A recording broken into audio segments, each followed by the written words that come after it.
ತಮ್ಮೆಲ್ಲರಿಗೂ ಬಾಗಲಕೋಟೆಯಲ್ಲಿರುವಂಥ ಕುರ್ಬಸರ್ಸ್ ಎನ್ವೈನ್ ಇಂಗ್ಲಿಷ್ ಅಕಾಡೆಮಿಗೆ ಆತ್ಮೀಯ ಸ್ವಾಗತ. ಇವತ್ತಿನ ವಿಡಿಯೋದಲ್ಲಿ ನಾವು ಚರ್ಚೆಗೆ ಆಯ್ಕೆ ಮಾಡಿಕೊಂಡಂಥ ವಿಷಯ WH ಕ್ವಶನ್ ವರ್ಡ್ಸ್. ಆದರೆ ಇದಕ್ಕಾಗಿ ಒಂದು ವಿಶೇಷ ಟೈಟಲ್ ಕೊಡ್ತೀನಿ. How to answer WH question words means how we should answer the questions which begin with WH question words. ಈ WH question words ಇಂದ ಪ್ರಾರಂಭವಾಗುವಂತ ಈ ಪ್ರಶ್ನೆಗಳಿಗೆ ಉತ್ತರ ಹೇಗೆ ಕೊಡಬೇಕು, ಉತ್ತರವನ್ನು ಹೇಗೆ ಬರೀಬೇಕು ಅನ್ನೋದೇ ಇವತ್ತಿನ ಮುಖ್ಯವಾದಂತ ಚರ್ಚೆ. ಈಗಾಗಲೇ ನಿಮಗೆ ಗೊತ್ತಿರುವಂತೆ ಎಲ್ಲಾ WH question ವರ್ಡ್ ನಾನು ಚರ್ಚೆ ಮಾಡ್ತಾ ಇದ್ದೀನಿ. ಈ WH question ವರ್ಡ್ ಅಂದ್ರೆ ಪ್ರಶ್ನೆ ಕೇಳುವಂತ ಪದಗಳು ಮತ್ತು ಈ ಪ್ರಶ್ನೆ ಕೇಳುವಂತ ಪದಗಳಲ್ಲಿ WH ಎರಡು ಅಕ್ಷರಗಳು ಇರೋದ್ರಿಂದ ಇವಕ್ಕೆ ನಾವು WH ಕ್ವಶನ್ ವರ್ಡ್ಸ್ ಅಂತೀವಿ. For example who, whom, whose, which, what, where, when, how many, how much, how often, how long ಮತ್ತು ಹೌ ಫಾರ್ ನಾವು ಮುಖ್ಯವಾದಂತ WH ಕ್ವಶನ್ ವರ್ಡ್ಸ್. ಈಗ ನಮ್ಮ ಚರ್ಚೆಯ ವಿಷಯ ಈ ರೀತಿ WH ಕ್ವಶನ್ ಅನ್ನು ಬಳಸಿದಂತ ಪ್ರಶ್ನೆಗಳಿಗೆ ಉತ್ತರವನ್ನು ಹೇಗೆ ಕೊಡಬೇಕು. ನಾವು ಈಗಾಗಲೇ ಒಂದು ಹಿಂದಿನ ವಿಡಿಯೋದಲ್ಲಿ ಈಗಾಗಲೇ ಪ್ರಶ್ನೆಗಳಿಗೆ ಉತ್ತರವನ್ನು ಕೊಡೋದನ್ನು ನಾವು ಕಲ್ತಿದ್ವಿ. ಎಂತ ಪ್ರಶ್ನೆಗಳಂದ್ರೆ ಹೆಲ್ಪಿಂಗ್ ವರ್ಬ್ ದಿಂದ ಪ್ರಾರಂಭವಾದಂತ ಪ್ರಶ್ನೆಗಳು. Have you done your homework today? Yes, I have done my homework today. No, I have done my homework today. Did your father go to Bangalore yesterday? Yes, my father went to Bangalore yesterday. No, my father did not go to Bangalore yesterday. ಈ ರೀತಿ helping verb ದಿಂದ ಪ್ರಾರಂಭವಾದ ಪ್ರಶ್ನೆಗಳಿಗೆ ಉತ್ತರಗಳು S ಅಥವಾ no ಇರ್ತವೆ. ಇದನ್ನು ನಾವು ಬಹಳ ವಿಶಾಲವಾಗಿ ಮತ್ತು ಬಹಳ ವಿವರಣಾತ್ಮಕವಾಗಿ ಹಿಂದಿನ ಒಂದು ವಿಡಿಯೋದಲ್ಲಿ ಹೌ ಟು ಆನ್ಸರ್ ಕ್ವಶನ್ಸ್ ಅನ್ನೋ ವಿಡಿಯೋದಲ್ಲಿ ಚರ್ಚೆ ಮಾಡಿದ್ವಿ. ಇವತ್ತಿನ ನಮ್ಮ ಚರ್ಚೆಗೆ ತಗೊಂಡಂತ ವಿಷಯ WH ಕ್ವಶನ್ ಅನ್ನ ಹೊಂದಿದಂತ ಪ್ರಶ್ನೆಗಳಿಗೆ ಹೇಗೆ ಉತ್ತರ ಕೊಡಬೇಕು.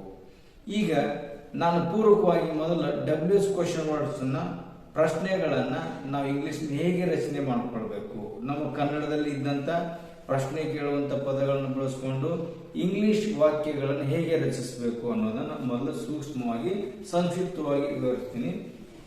ನಾವು ಯಾವುದೇ WH ಕ್ವಶನ್ ಅನ್ನ ಇಂಗ್ಲಿಷ್ ನಲ್ಲಿ ಈ ಸೂತ್ರಕ್ಕನುಗುಣವಾಗಿನೇ ರಚನೆ ಮಾಡಿಕೊಳ್ಬೇಕು. ಮೊದಲಿಗೆ ನಾವು ಬಳಸುವಂತ ಪ್ರಶ್ನೆ ಕೇಳಲಿಕ್ಕೆ ಬಳಸುವಂತ WH ಕ್ವಶನ್ ಪ್ರಾರಂಭದಲ್ಲೇ ಇಡಬೇಕು. ಅದ್ರ ಪಕ್ಕದಲ್ಲಿ ಹೆಲ್ಪಿಂಗ್ ವರ್ಬ್ ಬರಲೇಬೇಕು.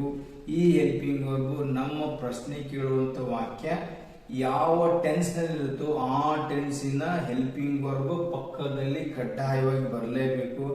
ನಂತರ ಸಬ್ಜೆಕ್ಟ್, ಆನಂತರ ಮೇನ್ ವರ್ಬ್. ಈ ಮೇನ್ ವರ್ಬ್ ಪ್ರಶ್ನೆ ಕೇಳುವಂತ ವಾಕ್ಯ ಕಂಟಿನ್ಯೂಸ್ ಇದ್ರೆ ING ಹಾಕೊಳ್ಬೇಕು. ಪರ್ಫೆಕ್ಟ್ ನಲ್ಲಿ ಇದ್ರೆ PP ಫಾರ್ಮ್ ಹಾಕೊಳ್ಬೇಕು. ಕೊನೆಗೆ ಆಬ್ಜೆಕ್ಟ್ ಮತ್ತು WH ಕ್ವಶನ್ ವರ್ಡ್ಗೆ ಸೂಚಕವಾಗಿ ಪ್ರಶ್ನಾರ್ಥಕ ಪದ ಇದು ಬರ ರೂಪದಲ್ಲಿರುತ್ತೆ. ಈ ರೀತಿ ಪ್ರಶ್ನಾರ್ಥಕ ವಾಕ್ಯಗಳನ್ನ WH ಕ್ವಶನ್ ವರ್ಡ್ನಿಂದ ಪ್ರಶ್ನಾರ್ಥಕ ವಾಕ್ಯಗಳನ್ನ ಇಂಗ್ಲಿಷ್ ನಲ್ಲಿ ಈ ಸೂತ್ರಕ್ಕನುಗುಣವಾಗಿನೇ ರಚಿಸಬೇಕು. ಇದು ಕಡ್ಡಾಯವಾಗಿರುತ್ತೆ. ಅದರ ಅಡಿಯಲ್ಲಿ ಒಂದು ಪ್ರಶ್ನೆ ನೋಡೋಣ. What are you learning now? ಇದನ್ನು ನಾವು ಅರ್ಥ ಮಾಡ್ಕೊಂಡಾಗ ನೀನು ಈಗ ಏನು ಕಲಿಯುತ್ತಿದ್ದೀಯಾ? ಈಗ ನೋಡ್ರಿ WH ಕ್ವಶನ್ ವಾಟ್ ಮತ್ತು ಹೆಲ್ಪಿಂಗ್ ವರ್ಬ್ ಆರ್. ಯಾಕೆ ಇದು ಪ್ರಶ್ನೆ ಕಂಟಿನ್ಯೂಸ್ ಇರೋದ್ರಿಂದ ಆಮ್ ಅಥವಾ ಆರ್ ಅಥವಾ ಈಸ್. ಆದ್ರೆ ಅದು ಸಬ್ಜೆಕ್ಟ್ ಸಂಬಂಧಪಟ್ಟಿರುತ್ತೆ. ಸಬ್ಜೆಕ್ಟ್ ಇಲ್ಲಿ ಯು ಇರೋದ್ರಿಂದ ಆರ್ ಮತ್ತು ಸಬ್ಜೆಕ್ಟ್ ಯು ಆದ ನಂತರ ಮೇನ್ ವರ್ಬ್ ಲರ್ನ್. ಇದು ಕಂಟಿನ್ಯೂಸ್ ಇರೋದ್ರಿಂದ ING, ನಂತರ ಆಬ್ಜೆಕ್ಟ್, ನಂತರ ಕ್ವಶನ್ ಮಾರ್ಕ್. ಈ ರೀತಿ what are you learning now? ನೀನು ಈಗ ಏನು ಕಲಿಯುತ್ತಿದ್ದೀಯಾ? ಇದು WH ಕ್ವಶನ್ ವರ್ಡ್ ಅಥವಾ ಅದನ್ನು ಪ್ರಾರಂಭದಲ್ಲಿ ಇಟ್ಕೊಂಡು ಪ್ರಶ್ನೆ ಕೇಳಿದಂತ ವಾಕ್ಯ.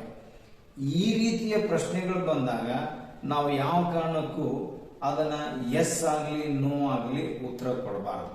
ಯಾಕಂದ್ರೆ ಅಲ್ಲಿ ಪ್ರಶ್ನೆ ಕೇಳುವಂತ ಪದದ ಹಿಂದೆ ಏನು ಉದ್ದೇಶ ಇದೆಯೋ ಅಥವಾ ಯಾವ ಉತ್ತರವನ್ನು ಅವರು ಬಯಸ್ತಾರೋ ಅಂತ ನಾವು ತಿಳ್ಕೊಳ್ಬೇಕು. ಇಲ್ಲಿ ವಾಟ್ ಅನ್ನೋದೇ ಮುಖ್ಯವಾದಂತ ಪ್ರಶ್ನೆ. ನೀನು ಈಗ ಏನು ಕಲಿಯುತ್ತಿದ್ದೀಯಾ ಅನ್ನೋ ಏನು ಅನ್ನೋ ಪ್ರಶ್ನೆಗೆ ಉತ್ತರ ನಿಖರವಾಗಿರಬೇಕು. ಅಲ್ಲಿ ಎಸ್ ಆಗಲಿ ಅಥವಾ ನೋ ಆಗಲಿ ಬಳಸುವಂತ ಅಲ್ಲಿ ಸಾಧ್ಯತೆನೇ ಇರೋದಿಲ್ಲ.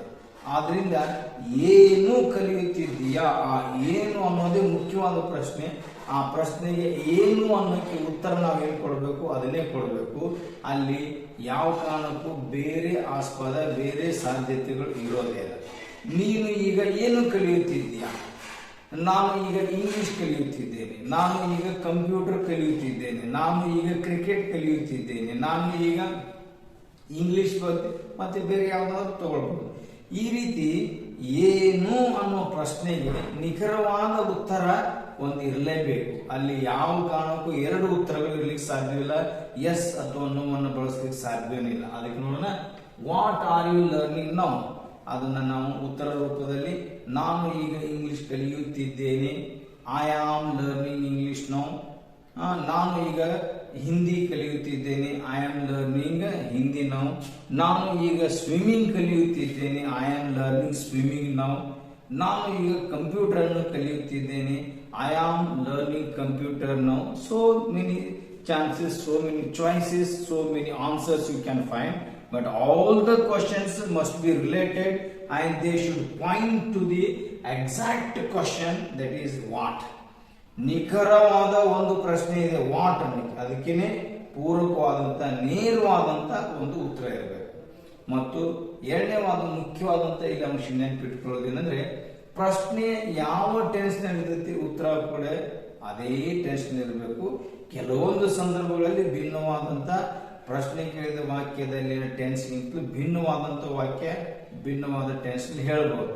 ಆದರೆ ಬಹಳಷ್ಟು ಸಂದರ್ಭಗಳಲ್ಲಿ ಪ್ರಶ್ನೆ ಕೇಳಿದಂತಹ ಟೆನ್ಸ್ ಉತ್ತರ ಅದೇ ಟೆನ್ಸ್ ನಲ್ಲಿ ಇರ್ತದೆ. What are you learning now?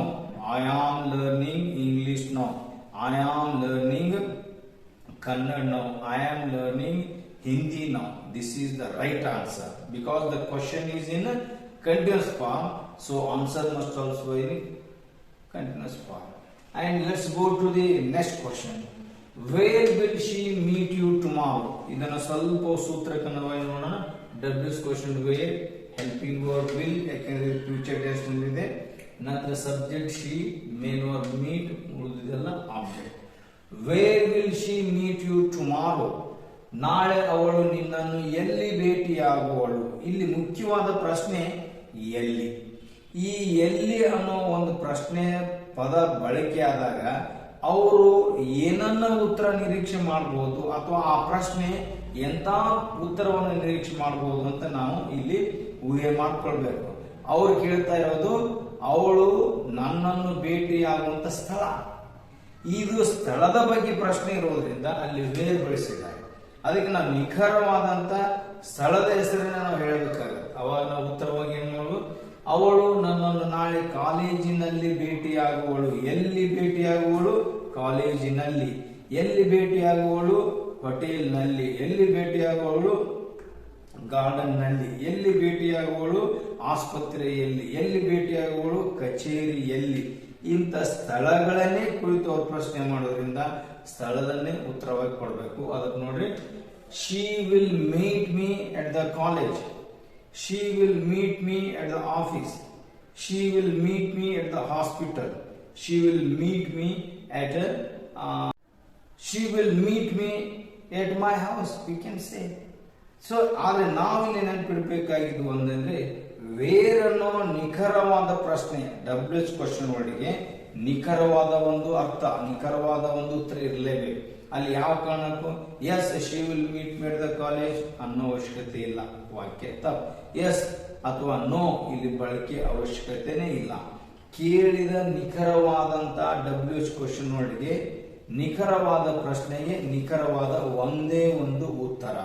ಆದ್ರಿಂದ ಇಲ್ಲಿ ವೇರ್ ಅಂದ್ರೆ ಸ್ಥಳವನ್ನು ಅವರು ಉತ್ತರವಾಗಿ ಪಡೀಲಿಕ್ಕೆ ಕೇಳಿದಾಗ ನಾವು ಸ್ಥಳವನ್ನು ಹೇಳಬೇಕಾಗುತ್ತೆ. ಇನ್ನೊಂದು ನೋಡೋಣ, when did India get freedom? ನೋಡ್ರಿ, ಭಾರತ ಯಾವಾಗ ಸ್ವಾತಂತ್ರ್ಯವನ್ನು ಪಡೆಯಿತು? ಇಲ್ಲಿ ಪ್ರಶ್ನೆ ಕೇಳುವಂತ ಪದ ಯಾವಾಗ. ಈ ಯಾವಾಗ ಅಂದ್ರೆ ಸಮಯವನ್ನ ಉತ್ತರವಾಗಿ ಪಡೀಲಿಕ್ಕೆ ಅವ್ರು ಕೇಳಿರ್ತಾರೆ. ಅವಾಗಲ್ಲಿ ನಾವು ಎಸ್ ಇಂಡಿಯಾ ಗಾಟ್ ಫ್ರೀಡಮ್ ಆಗಲಿ no India did not get freedom ಅನ್ನೋ ಎಸ್ ಅಥವಾ ನೋ ಉತ್ತರಗಳೆಲ್ಲ ಅವಶ್ಯಕತೆ ಇರೋದಿಲ್ಲ. ನಿಖರವಾದ ಸಮಯ ಸೂಚಕ ಉತ್ತರಗಳೇ ಬೇಕು. ಅವಾಗ ನಾವೇನ್ ಮಾಡ್ತೀವಿ, ಭಾರತವು 1947ರಲ್ಲಿ ಸ್ವಾತಂತ್ರ್ಯವನ್ನು ಪಡೆಯಿತು. ಈ 1947 ಸಮಯವನ್ನು ಸೂಚಿಸುವುದರಿಂದ ಅವರು ಕೇಳಿದಂತ ಸಮಯ ನಾವು ಉತ್ತರವಾಗಿ ಕೊಡಲಿಕ್ಕೆ ಸಾಧ್ಯ ಆಗುತ್ತೆ. India got freedom in 1947. India got freedom in 1947. India got freedom in August. India got freedom on 15th of August. Whatever you want.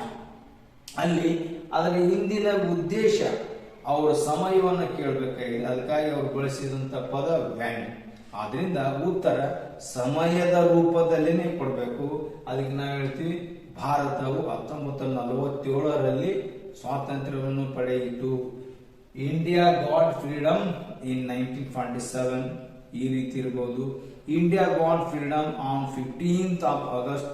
August 15ರಂದು ಭಾರತವು ಸ್ವಾತಂತ್ರ್ಯವನ್ನು ಪಡೆಯಿತು. ಏನೇ ಆದರೂ ನಿಖರವಾದ ಸಮಯವನ್ನು ಉತ್ತರವಾಗಿ ಪಡೆಯಲಿಕ್ಕೆ ಬಳಸಿದಂತ ವೆನ್ಗೆ ನಿಖರವಾದ ಸಮಯ ಸೂಚಕ ಉತ್ತರನೇ ಕೊಡಬೇಕು. ಅಲ್ಲಿ ಯಾವ ಕಾರಣಕ್ಕೂ ಎಸ್ ಆಗಲಿ ನೋ ಆಗಲಿ ಬಳಸುವ ಅವಶ್ಯಕತೆ ಇಲ್ಲ. ಮತ್ತು ಇಲ್ಲಿ ವಾಕ್ಯ ಸಿಂಪಲ್ ಪಾಸ್ಟ್ ಟೆನ್ಸ್ ನಲ್ಲಿ ಇರೋದ್ರಿಂದ ಉತ್ತರ ಕೂಡ ಸಿಂಪಲ್ ಪಾಸ್ಟ್ ಟೆನ್ಸ್ ನಲ್ಲಿ ಇರಬೇಕು.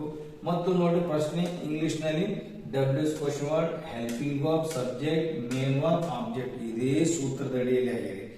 ಈ ಸೂತ್ರದಡಿಯಲ್ಲಿನೇ ಪ್ರಶ್ನೆಗಳನ್ನು ಮಾಡ್ಕೊಳ್ಬೇಕು. ಇಂಗ್ಲಿಷ್ ನಲ್ಲಿ ಆ ಸೂತ್ರಕ್ಕೆ ಅನುಗುಣವಾಗಿ ನಾವು ರಚಿಸಿದಾಗ ಅದು ವ್ಯಾಕರಣಬದ್ಧವಾದಂತ ವಾಕ್ಯ ರಚನೆ ಆಗಿದೆ.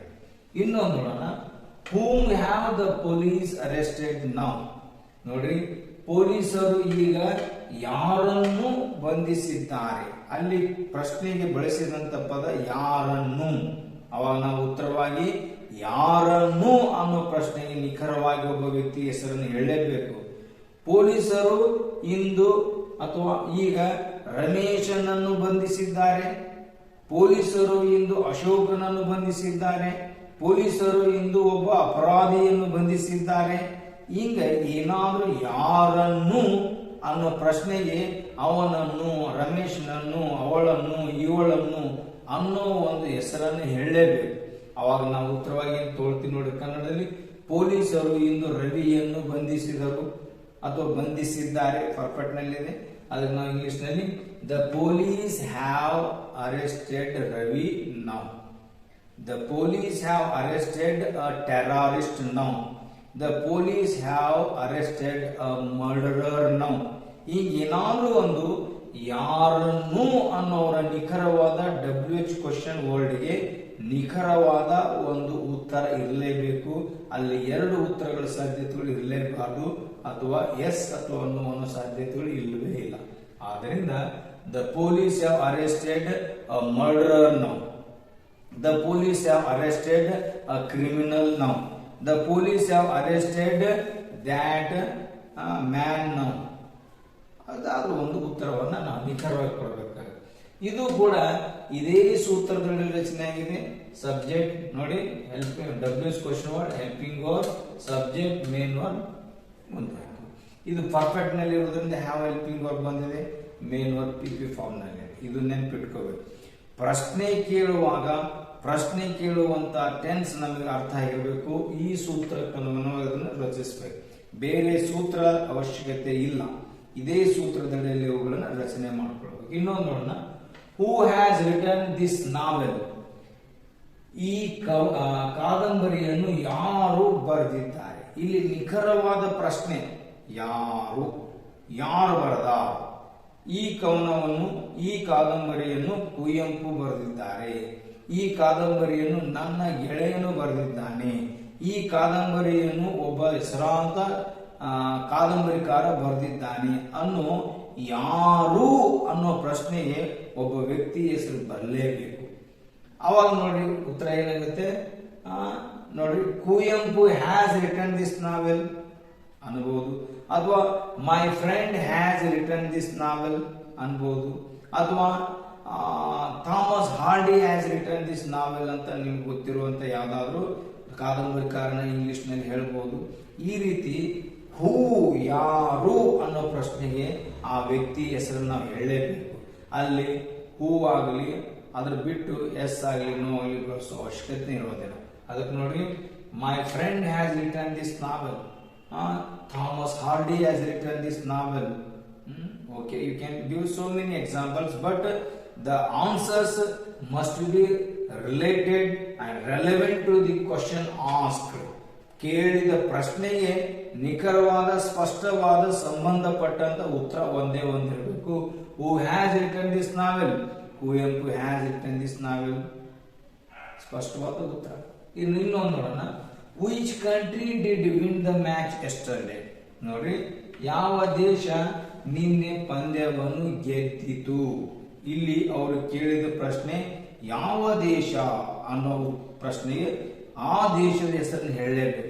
ಇಲ್ಲಿ ಸ್ವಲ್ಪ ಸೂತ್ರಕ್ಕನುಗುಣವಾಗಿ ರಚನೆ ಸ್ವಲ್ಪ ಭಿನ್ನವಾಗಿದೆ. WH ಕ್ವಶನ್ ವರ್ಡ್ ಅಂದ್ರೆ ವಿಚ್ ಅನ್ಸುತ್ತೆ, ಆದ್ರೆ ಈ ವಿಚ್ ಅನ್ನ ಯಾವ ಅನ್ನೋ ಅರ್ಥದಲ್ಲಿ ಬಳಸಿದಾಗ ಅದ್ರ ಮುಂದೆ ಒಂದು ನೌನ್ ಬರಬೇಕು. ಎರಡೂ ಸೇರಿಸಿ ಆನಂತರ WH ಕ್ವಶನ್ ಮುಗಿತು ಹೆಲ್ಪಿಂಗ್ ವರ್ಬ್ ಅನ್ನು ಬಳಸಬೇಕು. ಇದು ನಾನು ಒಂದು ವಿಡಿಯೋದಲ್ಲಿ ಬಹಳ ವಿವರವಾಗಿ ಚರ್ಚೆ ಮಾಡಿದೆ, ದಯವಿಟ್ಟು ಆ ವಿಡಿಯೋನ ನೋಡ್ಕೊಳ್ಳಿ. Which country did win the match yesterday, ನಿನ್ನೆ ಯಾವ ದೇಶ ಪಂದ್ಯವನ್ನು ಗೆದ್ದಿತ್ತು. ನಿನ್ನೆ ಭಾರತ ಪಂದ್ಯವನ್ನು ಗೆದ್ದಿತ್ತು ಅನ್ಬೋದು, ನಿನ್ನೆ ಪಾಕಿಸ್ತಾನ ಪಂದ್ಯವನ್ನು ಗೆದ್ದಿತ್ತು ಅನ್ಬೋದು, ನಿನ್ನೆ ಇಂಗ್ಲೆಂಡ್ ಪಂದ್ಯವನ್ನು ಗೆದ್ದಿತ್ತು ಅನ್ಬೋದು. ಆದರೆ ಒಂದು ಕನ್ನಡದಲ್ಲಿ ಆಗುವಂತ ಒಂದು ತಪ್ಪು ಇಲ್ಲಿ ಏನು ಸಾಧ್ಯತೆ ಇದೆ ಅಂದ್ರೆ, ಭಾರತ ದೇಶ ನಿನ್ನೆ ಪಂದ್ಯವನ್ನು ಗೆದ್ದಿತ್ತು, ಆ ದೇಶ ಹೇಳುವ ಅವಶ್ಯಕತೆ ಇರೋದಿಲ್ಲ. ಭಾರತ ಅಂದ್ರೆ ಒಂದು ದೇಶ, ಪಾಕಿಸ್ತಾನ ಅಂದ್ರೆ ಒಂದು ದೇಶ, ಇಂಗ್ಲೆಂಡ್ ಅಂದ್ರೆ ಒಂದು ದೇಶ, ಶ್ರೀಲಂಕಾ ಅಂದ್ರೆ ಒಂದು ದೇಶವಾಗಿರೋದ್ರಿಂದ ಇಂಡಿಯಾ ಕಂಟ್ರಿ ಅನ್ನುವಂಗಿಲ್ಲ, ಅದು ತಪ್ಪ. ಪಾಕಿಸ್ತಾನ ಕಂಟ್ರಿ ಅನ್ನುವಂಗಿಲ್ಲ, ಶ್ರೀಲಂಕಾ ಕಂಟ್ರಿ ಅನ್ನುವಂಗಿಲ್ಲ. ನೇರವಾಗಿ ಆ ದೇಶದ ಹೆಸರು ನೋಡ್ರಿ, India won the match yesterday, Bharat ನಿನ್ನೆ ಪಂದ್ಯವನ್ನು ಗೆದ್ದಿತು. ಆಸ್ಟ್ರೇಲಿಯಾ ನಿನ್ನೆ ಒಂದು ಪಂದ್ಯವನ್ನು ಗೆದ್ದಿತು, Australia won the match yesterday. ಇಲ್ಲಿ ತಪ್ಪಾಗುವಂತ ಸಾಧ್ಯತೆಗಳು ವಿಚ್ ಕಂಟ್ರಿ ಇದ್ದಾಗ ಭಾರತ ದೇಶ ಅನ್ನೋ ಒಂದು ತಪ್ಪು ಬರೆಯುವಂತ ಸಾಧ್ಯತೆ ಇರುತ್ತೆ. ದಯವಿಟ್ಟು ಅದನ್ನು ಮಾಡಬೇಡಿ, ನೇರವಾಗಿ ಆ ದೇಶದ ಹೆಸರನ್ನು ಹೇಳಿಬಿಟ್ರೆ ಅದಕ್ಕೆ ನಿಖರವಾದ ಒಂದು ಉತ್ತರ ಕೊಟ್ಟಾರೆ. ಇಂಥವು ಬಹಳಷ್ಟು ತಪ್ಪುಗಳಾಗ್ತಿರುತ್ತವೆ. ಯಾವ ಪತ್ರಿಕೆ ಈ ಸುದ್ದಿಯನ್ನು ಪ್ರಕಟಿಸಿದೆ, ಅದನ್ನ English which newspaper has published this news ಅಂತಿದ್ರೆ, ಯಾವ ಪತ್ರಿಕೆ ಅಂತ ಅಂದಾಗ ಪತ್ರಿಕೆ ಹೆಸರು ಹೇಳಬೇಕು. ಅವಾಗ ಸಂಯುಕ್ತ ಕರ್ನಾಟಕ ಪತ್ರಿಕೆಯು ಅನ್ಬಾರ್ದು, ಸಂಯುಕ್ತ ಕರ್ನಾಟಕ ಸಾಕು. ವಿಜಯ ಕರ್ನಾಟಕ ಪತ್ರಿಕೆ ಅನ್ಬಾರ್ದು, ವಿಜಯ ಕರ್ನಾಟಕ. ಅವಾಗ ಏನಂತ್ರಿ, which newspaper has published this news ಅನ್ನೋ ಒಂದು ಪ್ರಶ್ನೆಗೆ the Samyukta Karnataka has published this news, the Vijay Karnataka has published this news ಅನ್ನೋ ಒಂದು ಉತ್ತರವನ್ನು ನಾವು ನೇರವಾಗಿ ಕೊಡಬೇಕು. How many sentences have you written today, ನೀನು ಇಂದು ಎಷ್ಟು ವಾಕ್ಯಗಳನ್ನು ಬರೆದಿದ್ದೀಯಾ, ಇದು ಪ್ರಶ್ನೆ. ಇಲ್ಲಿ ಪ್ರಶ್ನೆ ಕೇಳುವಾಗ ಬಳಸಿದಂತ ಪದ ಎಷ್ಟು ವಾಕ್ಯಗಳು. ಈ ಎಷ್ಟು ಅಂತ ಬಂದು ಮುಂದೆ ಒಂದು ನಾವು ಬರಲೇಬೇಕು, ಅದನ್ನು ಸೇರಿಸಿದಾಗೆ WH ಕ್ವಶನ್ ವರ್ಡ್. ಆದ್ರಿಂದ ಈ ವಾಕ್ಯ ರಚನೆ ಸ್ವಲ್ಪ ಭಿನ್ನವಾಗುತ್ತೆ. ಹೌ ಮೆನಿ ಸೆಂಟೆನ್ಸಸ್, ಎಷ್ಟು ವಾಕ್ಯಗಳನ್ನು ನಾವು ಬರೀಲೇಬೇಕು. ನಾನು 10 ವಾಕ್ಯಗಳನ್ನು ಅಥವಾ 8 ವಾಕ್ಯಗಳನ್ನು 100 ವಾಕ್ಯಗಳನ್ನು ಅನ್ನೋ ನಿಖರವಾದಂತ ಪ್ರಶ್ನೆಗೆ ನಿಖರವಾದ ಉತ್ತರ ಕೊಡಬೇಕು. ಅದಕ್ಕೆ ಇಂಗ್ಲಿಷ್ ಏನದು, I have written 10 sentences today, I have written 50 sentences today. How many sentences have you written today? ಅದಕ್ಕೆ ಉತ್ತರ ಏನಂತೆ, I have written 10 sentences today. ಇನ್ನೊಂದು, how much milk do you drink daily? ನೀನು ದಿನಾಲು ಎಷ್ಟು ಹಾಲನ್ನು ಕುಡಿಯುತ್ತಿ. ಇಲ್ಲಿ ಎಷ್ಟು ಹಾಲನ್ನು ಅನ್ನೋದನ್ನ ಪ್ರಮಾಣದಲ್ಲಿ ಹೇಳಬೇಕಾಗೈತಿ. ಅದಕ್ಕೆ ನಾನು ಹೇಳ್ಬೇಕು, ನಾನು ದಿನಾಲು ಸ್ವಲ್ಪ ಹಾಲನ್ನು ಕುಡಿಯುತ್ತೇನೆ, I drink some milk today. ಇಷ್ಟು ಹೇಳಿದ್ರೆ ಮುಗಿಯಿತು. ಆದ್ರೆ ನಾವು ಪ್ರಮಾಣದಲ್ಲಿ ಅದರಲ್ಲಿ ಸಂಖ್ಯೆಯಲ್ಲಿ ಹೇಳಿದ್ರೆ ಅದು ಗ್ಲಾಸಿನ ಸಂಖ್ಯೆಯೋ ಲೀಟರ್ ಸಂಖ್ಯೆಯೋ ಆಗುತ್ತೆ. ಅದನ್ನು ನಾವು ಭಿನ್ನವಾಗಿ ಹೇಳ್ಬೋದು. I drink 2 liters of milk daily, I drink a glass of milk daily. ಈ ರೀತಿ ಉತ್ತರ ಕೊಡಬೇಕು. ಇನ್ನು whose house is she staying now, ಅವಳು ಈಗ ಯಾರ ಮನೆಯಲ್ಲಿ ವಾಸಿಸುತ್ತಿದ್ದಾಳೆ. ಇಲ್ಲಿ ಯಾರ ಮನೆಯಲ್ಲಿ ಅನ್ನೋದೇ ನಿಖರವಾದ ಪ್ರಶ್ನೆ ಇರೋದ್ರಿಂದ ಆ ಮನೆ ಹೆಸರನ್ನ ಹೇಳಲೇಬೇಕು. ನಾವೇನ್ ಹೇಳ್ತೀವಿ, ಅವಳು ಈಗ ನಮ್ಮ ಮನೆಯಲ್ಲಿ ವಾಸಿಸುತ್ತಿದ್ದಾಳೆ. ಅವಳು ಈಗ ರವಿಯ ಮನೆಯಲ್ಲಿ, ಯಾರ ಮನೆಯಲ್ಲಿ? ರವಿಯ ಮನೆಯಲ್ಲಿ, ನನ್ನ ಚಿಕ್ಕಪ್ಪನ ಮನೆಯಲ್ಲಿ, ನಮ್ಮ ಮನೆಯಲ್ಲಿ ಅನ್ನೋ ಉತ್ತರ ನಿಖರವಾಗಿ ಸ್ಪಷ್ಟವಾಗಿ ಕೊಡ್ಬೇಕು. ಅವಾಗ ಏನಾಗುತ್ತೆ ಉತ್ತರ? She staying now in Ravi's house. She staying now in my uncle's house. Whose uncle's? ಯಾರ? ಚಿಕ್ಕಪ್ಪನ. ಯಾರ ಮನೆಯಲ್ಲಿ? ಚಿಕ್ಕಪ್ಪನ ಮನೆಯಲ್ಲಿ. ಯಾರ ಮನೆಯಲ್ಲಿ? ರವಿಯ ಮನೆಯಲ್ಲಿ. ನಿಖರವಾದ ಸ್ಪಷ್ಟವಾದ ಒಂದೇ ಉತ್ತರ ಇರಬೇಕು. ಅವಾಗ ನಾವೇನ್ ಮಾಡ್ತೀವಿ? She is staying now in Ravi's house. ಈ ರೀತಿ ಈ ಸೂತ್ರಗಳಲ್ಲಿ ರಚನೆಯಾದಂತ ಮೇನ್ ವರ್ಬ್ ಅನ್ನ ಹೊಂದಿದಂತ ಪ್ರಶ್ನೆಗಳಿಗೆ ನಾವು ಈ ರೀತಿ ಉತ್ತರ ಕೊಡಬಹುದು ಅನ್ನೋ ಸಾಧ್ಯತೆಗಳು ನೋಡಿದ್ವಿ. ಇನ್ನೊಂದು ರೀತಿ ವಾಕ್ಯ ಬರುತ್ತೆ, ಅಲ್ಲಿ ಕ್ರಿಯೆ ಇಲ್ಲದ ಕೇವಲ ಸ್ಥಿತಿಯನ್ನು ಸೂಚಿಸುವಂತದ್ದಾಗ ವಾಕ್ಯ ರಚನೆ ಇಂಗ್ಲಿಷ್ ನಲ್ಲಿ ಡಬ್ಲ್ಯೂಎಸ್ ಕ್ವೆಶ್ಚನ್ ಹೆಲ್ಪಿಂಗ್ ವರ್ಬ್ ಸಬ್ಜೆಕ್ಟ್. ಇಲ್ಲಿ ಮೇನ್ ವರ್ಬ್ ಇರೋದಿಲ್ಲ, ಆಬ್ಜೆಕ್ಟ್ ಇರೋದಿಲ್ಲ. ಅದರ ಪರವಾಗಿ ನೌನ್ ಬರ್ಬೋದು, ಅಡ್ಜೆಕ್ಟಿವ್ ಬರ್ಬೋದು, ಅಡ್ಜೆಕ್ಟಿವ್ ನೌನ್ ಬರ್ಬೋದು, ಅಥವಾ ಪ್ರಿಪೋಸಿಷನ್ ನೌನ್ ಬರ್ಬೋದು. ಇದನ್ನೆಲ್ಲ ನಾನು ಡೀಟೇಲ್ ಆಗಿ ಬೇರೆ ಬೇರೆ ವಿಡಿಯೋದಲ್ಲಿ ಹೇಳ್ತಾ ಇದ್ದೀನಿ. ಈಗ ನೇರವಾಗಿ ಬರ್ತೀನಿ. What is your name? What WH question helping verb is your name ಅನ್ನೋದೇ ಒಂದು subject. What is your name? ಅಲ್ಲಿ ಕೇಳಿದ್ದು ನಿನ್ನ ಹೆಸರು ಏನು, ಇಷ್ಟೇ ಮುಗೀತು. ಅಲ್ಲಿ ಹೌದು ನನ್ನ ಹೆಸರು ಇದೆ, ಇಲ್ಲ ನನ್ನ ಹೆಸರು ಇಲ್ಲ, ಎಸ್ ನೋ ಚಾನ್ಸೇ ಇಲ್ಲ. ಅವಾಗ ಏನ್ ಹೇಳ್ಬೋದು? My name is Ravi, my name is Prakash, my name is Abdul, my name is Joseph. So whatever you want to say, just you want to say the name. ಇಲ್ಲಿ ನೋಡ್ರಿ ಸ್ಥಿತಿ ಇದೆ, ಈಸ್. ನಿನ್ನ ಹೆಸರು ಏನು ಇದೆ, ಇಲ್ಲಿ ಕ್ರಿಯೆ ಇಲ್ಲ. ಈ ರೀತಿ ಕ್ರಿಯೆ ಇಲ್ಲದಂತ ಕೇವಲ ಸ್ಥಿತಿಯನ್ನು ಸೂಚಿಸುವಂತ ವಾಕ್ಯವನ್ನು ಈ ಸೂತ್ರದಲ್ಲಿ ಪ್ರಶ್ನೆ ಮಾಡ್ಕೋಬೇಕು. ಉತ್ತರ ಕೂಡ ನಿಖರವಾಗಿ ಏನು, ನಿನ್ನ ಹೆಸರು ಏನು ಅನ್ನೋದಕ್ಕೆ ನಿಖರವಾಗಿ what is your name? My name is Ravi. ಇಷ್ಟು ನಿಖರ. Who was in your room yesterday? ನಿನ್ನೆ ನಿನ್ನ ಕೋಣೆಯಲ್ಲಿ ಯಾರು ಇದ್ದರು? ಯಾರು ಅನ್ನೋಕೆ ನಿಖರವಾಗಿ Ravi was in my room yesterday. Suma was in my room yesterday. My brother was in my room yesterday. My friend was in my room yesterday. Who ಯಾರು ಅನ್ನೋಕೆ ಒಂದು ವ್ಯಕ್ತಿ ಹೇಳಲೇಬೇಕು. ನಂತರ ವಿಚ್ ಈಸ್ ಯುವರ್ ಹೌಸ್? ನೋಡ್ರಿ, ನಿನ್ನ ಮನೆ ಯಾವುದು ಇದೆ, ನಿನ್ನ ಮನೆ ಯಾವುದು? ಇಲ್ಲಿ ನಿನ್ನ ಮನೆ ಯಾವುದು ನೋಡ್ರಿ ಉತ್ತರ ನನ್ನ ಮನೆ ಇದು. ಮೈ ಹೌಸ್ ಈಸ್ ದಿಸ್, ಅಥವಾ this is my house, that is my house. ಅಥವಾ ಇನ್ನು ಸ್ವಲ್ಪ ಭಿನ್ನವಾಗಿ red house is my house, ಅಥವಾ my house is red one. ಈ ರೀತಿ ನಾವು ಹೇಳಬಹುದು. ಅಥವಾ ಇನ್ನೊಂದು ಪ್ರಶ್ನೆ, how is your brother now? ನಿನ್ನ ಸಹೋದರಿ ಈಗ ಹೇಗೆ ಇದ್ದಾನೆ, ಹ್ಯಾಂಗ್ ಅದಾನ ಅನ್ನೋದು ಅವನ ರೀತಿ, ಅವನ ಆರೋಗ್ಯದ ಬಗ್ಗೆ ಕೇಳಬಹುದು. My brother is better now, my brother is fine now, my brother is whatever you want to say, just adjective can add. How is your brother now? My brother is happier now, my brother is better now. So you can say. Where is the Taj Mahal? ನೋಡ್ರಿ, ತಾಜ್ ಮಹಲ್ ಎಲ್ಲಿದೆ ಅಂದ್ರೆ ಆ ಇರುವಂತ ಸ್ಥಳ. ಅದಕ್ಕೆ ನಾವೇನ್ ಹೇಳ್ಬೋದು? The Taj Mahal is in Agra place. ಅಲ್ಲಿ ಕೂಡ ಸ್ಥಿತಿ ಇದೆ. How many students are there in the class? ವರ್ಗದಲ್ಲಿ ಎಷ್ಟು ವಿದ್ಯಾರ್ಥಿಗಳಿದ್ದಾರೆ?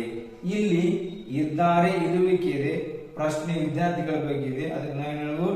10 students are there in the class. ಅಥವಾ ಡಮ್ಮಿ ಸಬ್ಜೆಕ್ಟ್ ಬಳಸ್ಕೊಂಡು there are 10 students, there are 20 students, there are 100 students, whatever. ಆದ್ರೆ ಒಂದು ನಿಖರವಾಗಿ ಸಂಖ್ಯೆ ಹೇಳಬೇಕು.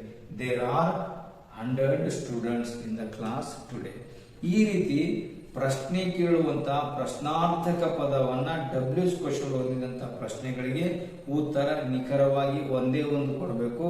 ಅದಕ್ಕೆ ನಾವು ಎಸ್ ಆಗಲಿ ನೋ ಆಗಲಿ ಅನ್ನೋ ಪದಗಳ ಬಳಕೆ ಅವಶ್ಯಕತೆ ಇರೋದಿಲ್ಲ ಅಂತ ಹೇಳ್ತಾ ಈ ವಿಡಿಯೋ ಡಬ್ಲ್ಯೂಎಸ್ ಕ್ವೆಶ್ಚನ್ ಸಂಬಂಧಪಟ್ಟ ಹಾಗೆ ಉತ್ತರ ಹೇಗೆ ಕೊಡಬಹುದು ಅನ್ನೋ ಒಂದು ಸೂಕ್ತವಾದ ಮತ್ತು ಬಹಳ ಉಪಯುಕ್ತವಾದಂತ ಮಾಹಿತಿ ಕೊಟ್ಟಿದೆ ಅಂತ ನನ್ನ ಅನಿಸಿಕೆ. ಇಷ್ಟ ಆದರೆ ಇದನ್ನು ಲೈಕ್ ಮಾಡಿ, ಗೆಳೆಯರ ಜೊತೆ ಶೇರ್ ಮಾಡ್ಕೊಳ್ಳಿ, ಮತ್ತು ನಮ್ಮ ಚಾನಲ್ ದಯವಿಟ್ಟು ಸಬ್ಸ್ಕ್ರೈಬ್ ಮಾಡ್ಕೊಳ್ಳಿ ಅಂತ ಹೇಳ್ತಾ ಈ ವಿಡಿಯೋ ಇಲ್ಲಿಗೆ ಮುಗಿಸ್ತಾ ಇದ್ದೀನಿ. ಧನ್ಯವಾದಗಳು.